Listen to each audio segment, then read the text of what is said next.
Eine der häufigsten Fragen, die uns in der Beratung begegnet, ist, ob man seine Wohnung in Deutschland beibehalten kann, wenn man ins Ausland zieht, sei es als Ferienwohnung, sogenannter Zweitwohnsitz. Wir werden sehen, dass es keinen Zweitwohnsitz gibt hier in diesem Video oder einfach nur, um sich eine Option für die Rückkehr offen zu halten. Unsere klare Empfehlung dazu lautet, nein, tue es nicht. Wir haben ja dazu auch schon andere Videos veröffentlicht und aktuelle Urteile dort zitiert.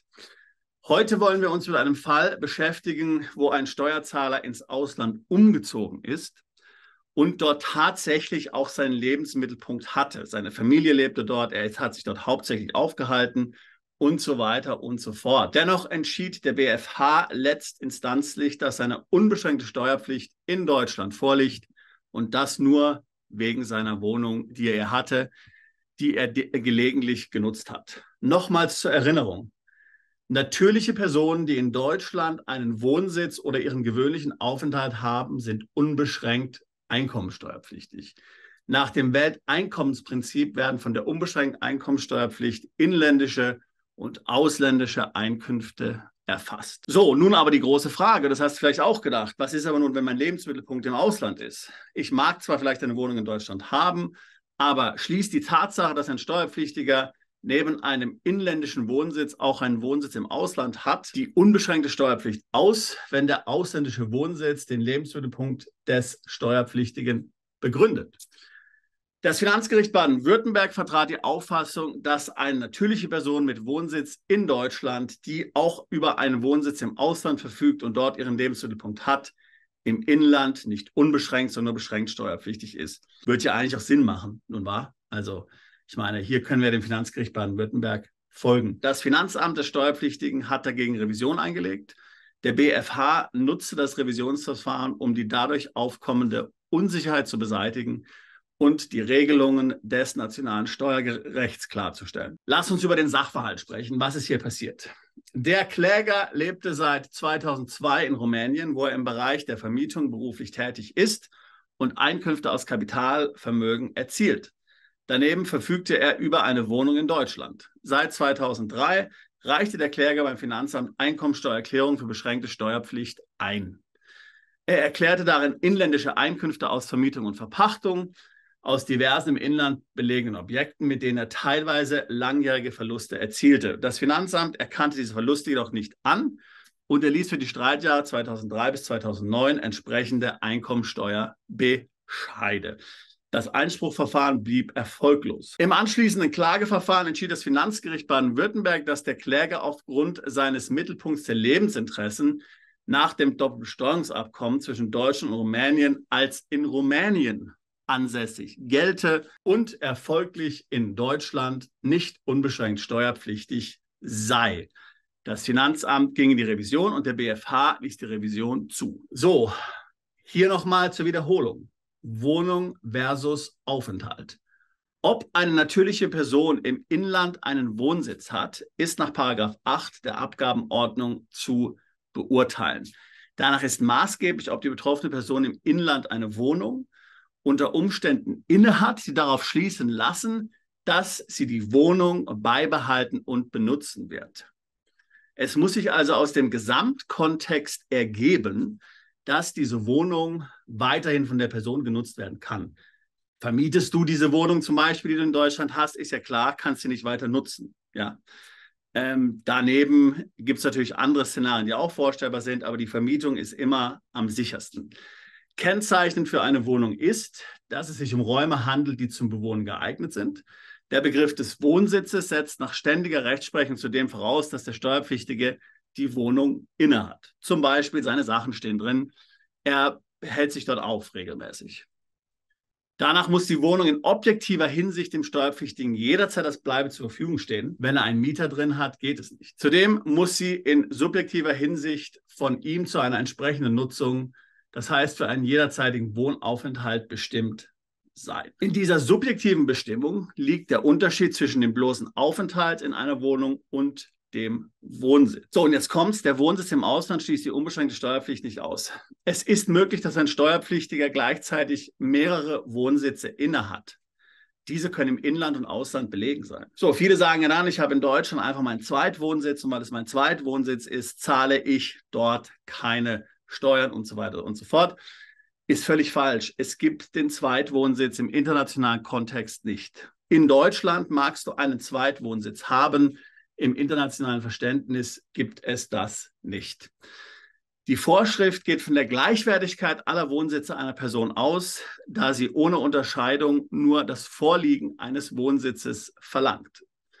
Die Norm enthält keinerlei Anhaltspunkte für eine Differenzierung zwischen dem Hauptwohnsitz und einem Nebenwohnsitz. Daher verbietet sich die Annahme, dass nur ein qualifizierter Wohnsitz zur unbeschränkten Steuerpflicht in Deutschland führt. Maßgeblich ist einzig, ob objektiv erkennbare Umstände dafür sprechen, dass der Steuerpflichtige die Wohnung für Zwecke des eigenen Wohnens beibehält. In diesem Zusammenhang kommt es auch nicht auf einen Vergleich der Wohnung mit einer anderen Wohnung nach Größe und Ausstattung an. Du kannst also nicht sagen, naja, meine Wohnung im Ausland ist mein Hauptwohnsitz, die ist 300 Quadratmeter groß, in Deutschland habe ich nur ein Zimmer. Ja, das ist so ein bisschen dieses Boris Becker-Argument, ich habe ja einfach nur in der Dachwohnung meiner Schwester gewohnt, ja, und das war ganz spartanisch, hat er gesagt, seine Aussage ist spartanisch. Das ist völlig egal, spielt keine Rolle. Du hast im Inland eine Wohnung. So, und jetzt kommt eigentlich der entscheidende Teil, den der BfH hier rausgestrichen hat. Die Frage der unbeschränkten Steuerpflicht im Inland ist von der Frage der DBA-Ansässigkeit eines Steuerpflichtigen zu trennen. Du erinnerst dich, der Finanzgerichtshof in Baden-Württemberg hat gesagt, naja, gemäß DBA ist derjenige in Rumänien unbeschränkt steuerpflichtig, daher in Deutschland nicht. Der BfH sagt, das mag sehr wohl so sein.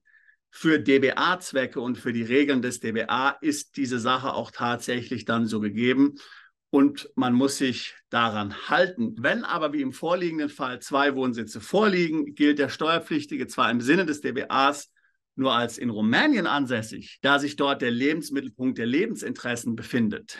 Auf die DBA-Ansässigkeit kommt es aber für die Beurteilung der inländischen deutschen unbeschränkten Steuerpflicht nicht an. Es spielt keine Rolle, wie die DBA-Ansässigkeit definiert ist. Ein sehr wichtiger Punkt.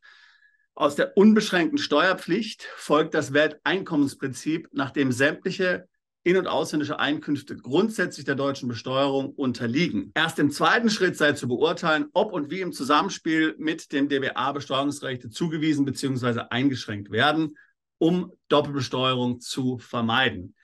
Entweder durch Freistellung der ausländischen Einkünfte unter Progressionsvorbehalt oder durch die Anrechnung von ausländischen Steuern. So, ist mir klar, das waren jetzt sehr viele Informationen, zum Teil etwas komplex. Aber das Wichtige, was für dich daraus zu ziehen ist, ist Folgendes. Unterhältst du auch nach deinem Wegzug eine Wohnung in Deutschland, unterliegst du möglicherweise oder sogar höchstwahrscheinlich der unbeschränkten Steuerpflicht in Deutschland.